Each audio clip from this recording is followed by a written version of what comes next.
আমাদের সুদীর্ঘ যে সংগ্রাম গত ১৬ বছরের ফ্যাসিবাদ বিরোধী আন্দোলন, গণ অভ্যুত্থান তার মূল উদ্দেশ্য ছিল এমন একটি সরকার ব্যবস্থা প্রবর্তন করা যেটি সত্যিই জনগণের ক্ষমতায়ন নিশ্চিত করবে, যেখানে জবাবদিহিতা থাকবে, যেখানে স্বচ্ছতা থাকবে এবং আসন্ন ত্রয়োদশ যে নির্বাচন রয়েছে সেক্ষেত্রে সবচেয়ে গুরুত্বপূর্ণ একটা ধাপ, যেখানে আমরা বিশ্বাস করি এটা অবাধ, সুষ্ঠু এবং গ্রহণযোগ্য নির্বাচনের মাধ্যমে জনগণের ক্ষমতায়ন হবে এবং এমন সরকার আসবে যারা সত্যিই সরকারের কাছে দায়বদ্ধ থাকবে।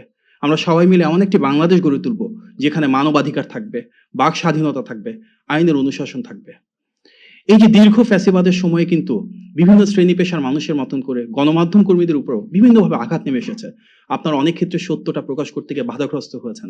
অনেক নিউজ পেপার আছেন, অনেক জার্নালিস্ট আছেন, অনেক এডিটর রয়েছেন, আপনাদের উপর হামলা, মামলা, ক্লোজার সবকিছু হয়েছে। Bashundhara public school and college 2026 শিক্ষাবর্ষে ভর্তি চলছে।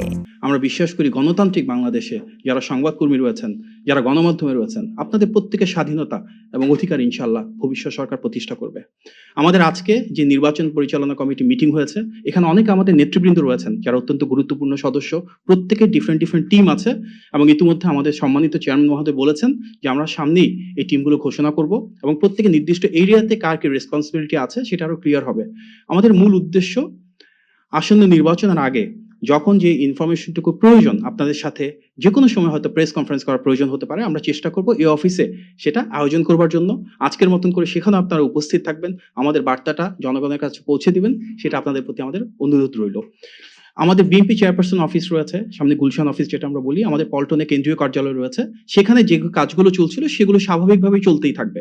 এর পাশাপাশি তৃতীয় এই অফিসটা আমরা যেন আমাদের ইনফরমেশনটা রেগুলারলি দিতে পারি তার জন্য আমরা খুললাম এবং ইনশাআল্লাহ এই অফিসের মাধ্যমে নির্বাচন পরিচালনার সাথে সম্পৃক্ত যে বিষয়গুলো রয়েছে আমরা ধারাবাহিকভাবে এবং নিয়মিত আপনাদের সামনে উপস্থাপন করার চেষ্টা করব।